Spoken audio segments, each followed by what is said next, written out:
A paz do Senhor Jesus para todos que estão chegando para assistir esse vídeo. Você que é um pesquisador bíblico, um pesquisador da Bíblia Sagrada, este vídeo vai te impressionar, eu tenho certeza disso. Iremos abordar aqui o Salmo de número 18. O Salmo 18, num trecho deste Salmo, tem algo um pouco estarrecedor e nós queremos esclarecer esse assunto, esta situação. O tema deste vídeo é Salmo 18, visão espiritual ou espaçonave real? Você é que vai dizer isso que está sendo abordado neste Salmo de número 18. Nós vamos até o verso de número 23. E eu te peço, se inscreva no canal, deixe o seu like, que vai ser muito importante para o engajamento deste vídeo. Então vamos lá, vamos começar aqui. O salmista começa mencionando a seguinte frase: eu te amarei, ó Senhor, fortaleza minha. Ele está enaltecendo o Deus Todo-Poderoso do Antigo Testamento.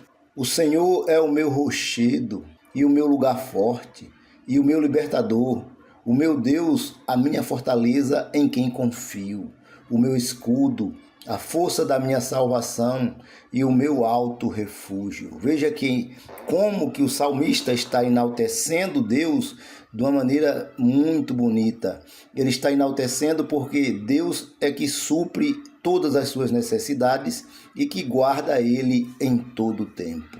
Ele diz: invocarei o nome do Senhor, que é digno de louvor, e ficarei livre dos meus inimigos. Eu não sei se ele vai realmente ficar livre dos seus inimigos, mas quando ele invoca o nome do Senhor, invocar quer dizer, é chamar para perto. Ele está chamando Deus para perto dele. Deus estando perto de uma pessoa, tudo vai dar certo. Não tem como dar errado. Veja que ele diz que invocará o nome do Senhor, porque o Senhor é digno de louvor e vai livrá-lo dos inimigos. Aí fica a teu critério se Deus vai ou não vai. A crença dele é que vai. Veja bem. Tristezas de morte me cercaram e torrentes de impiedade me assombraram. Veja que situação.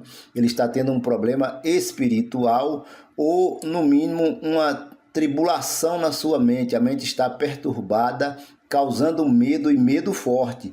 A pessoa que vive assombrada, ela tem medo de tudo. Pode ser um problema psicológico. Tristezas do inferno me cingiram. Laços de morte me surpreenderam. Tristeza do inferno? Ele conhecia o inferno? Claro que não. Ele não conhecia o inferno, mas ele está dizendo que as tristezas, as mágoas da vida, os ataques dos inimigos ferozes, eu não estou colocando nem inimigo espiritual ainda nesse processo aqui. E ele declara isso aí. Na angústia, invoquei ao Senhor. Novamente, ele diz que na sua angústia ele invocou o Senhor. Invocar, como mencionei, é chamar Deus para perto da pessoa, porque Deus estando perto, com certeza, ele irá livrá-lo de todos os seus inimigos. E clamei ao meu Deus, desde o seu templo ouviu a minha voz.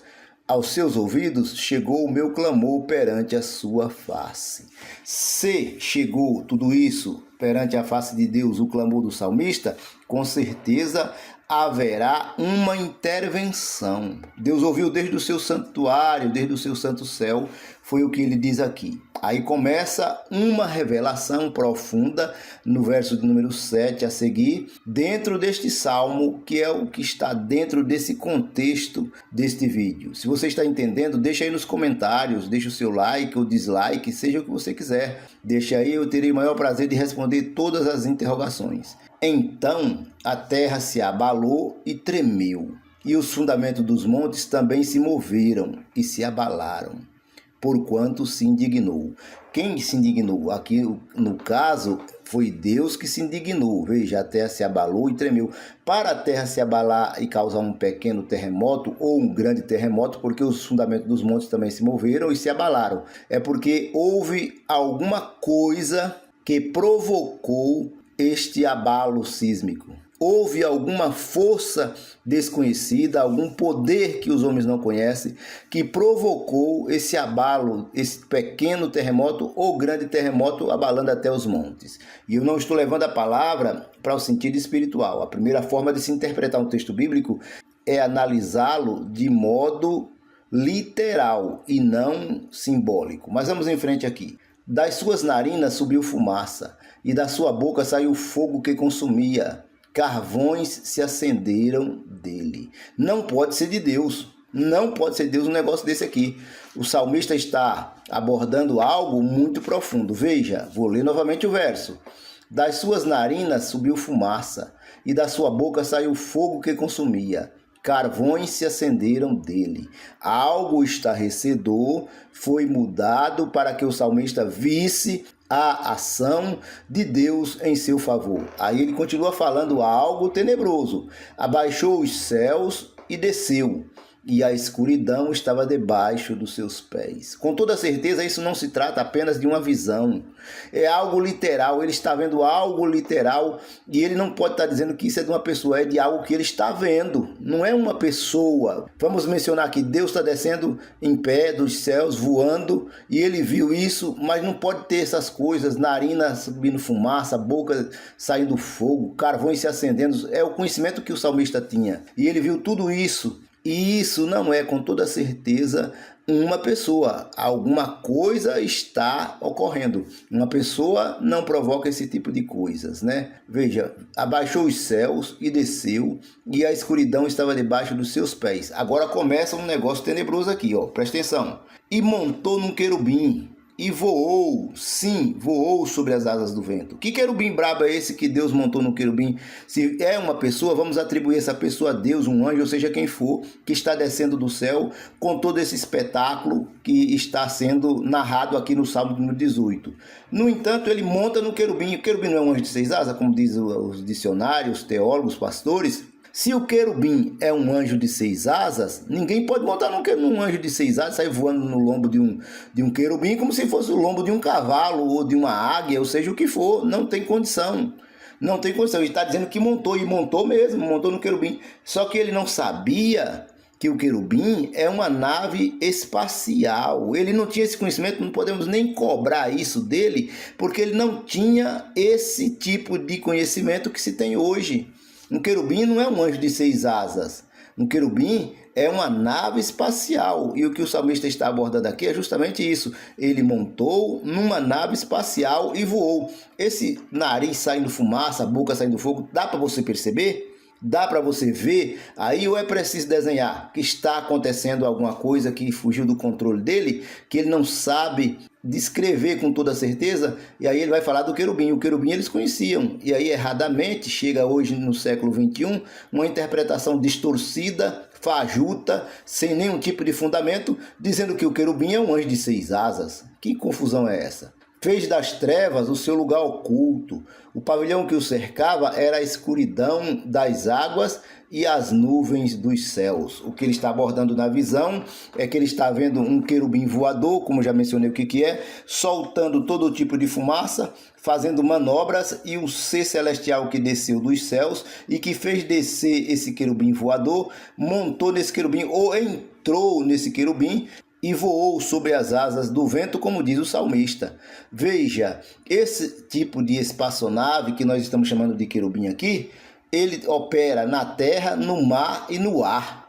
Você já viu algum tipo de espaçonave aqui no nosso mundo operando na terra, no mar e no ar? Quer dizer, ele pode entrar em água, daqui à frente, sai na frente, que ele entra no mar, sai na frente, sai de novo, ocupa o espaço, ocupa a terra, faz o que for necessário ser feito, porque é um tipo de tecnologia que o ser humano desconhece. Vamos em frente aqui para concluirmos este vídeo. Ao resplendor da sua presença, as nuvens se espalharam, e a saraiva e as brasas de fogo. E o Senhor trovejou dos céus, o Altíssimo levantou a sua voz, e houve saraiva e brasas de fogo. Veja que poder que tem uma nave espacial celestial quando ela está operando no mar, na terra ou no ar. Isto acontece. É tecnologia que os homens estão ainda procurando entender. Que tipo de tecnologia é essa? Vamos concluir. Mandou as suas setas e as espalhou, multiplicou raios e os desbaratou. Ele está falando de arma que destrói, arma que causa terror, arma que causa pavor. Por exemplo, no capítulo 14 do profeta Zacarias, tem uma parte do texto que diz que quem estiver guerreando contra os céus, vai acontecer duas coisas com essa pessoa.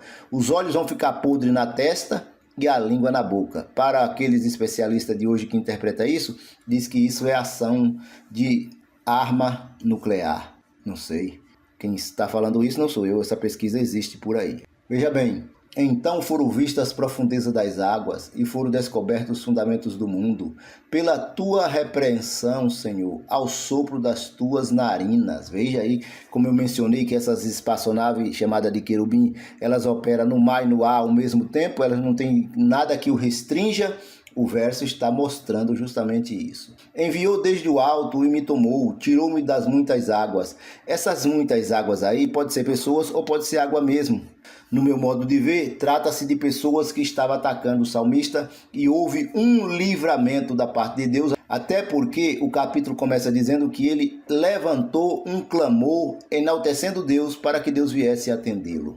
Livrou-me do meu inimigo forte e dos que me odiavam, pois eram mais poderosos do que eu.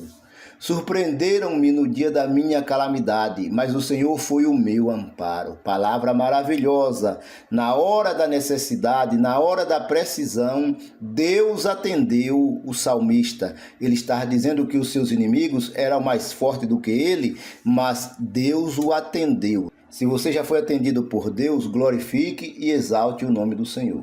Livrou-me do meu inimigo forte e dos que me odiavam, pois eram mais poderosos do que eu. Surpreenderam-me no dia da minha calamidade, mas o Senhor foi o meu amparo. Trouxe-me para um lugar espaçoso, livrou-me, porque tinha prazer em mim. Recompensou-me o Senhor conforme a minha justiça, retribuiu-me conforme a pureza das minhas mãos. Porque guardei os caminhos do Senhor e não me apartei impiamente do meu Deus. É uma declaração de uma pessoa que tem prazer em servir a Deus, que tem prazer em divulgar o Deus Criador, o Deus Eterno, para outras pessoas. Você tem esse prazer na sua vida? Se tem, não perca nunca, porque este prazer é colocado pelo Espírito do Senhor.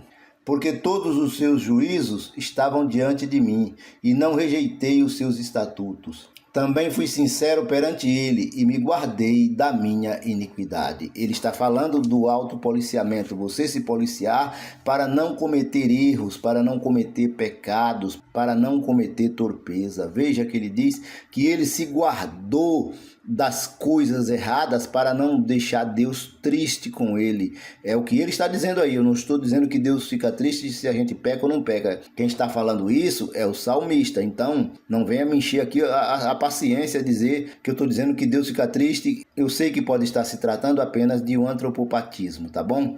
Eu concluo esse vídeo dizendo que o Deus eterno te abençoe, te guarde, te proteja do mal. E aí, como você entendeu este vídeo? O capítulo 18 dos Salmos é uma nave espacial?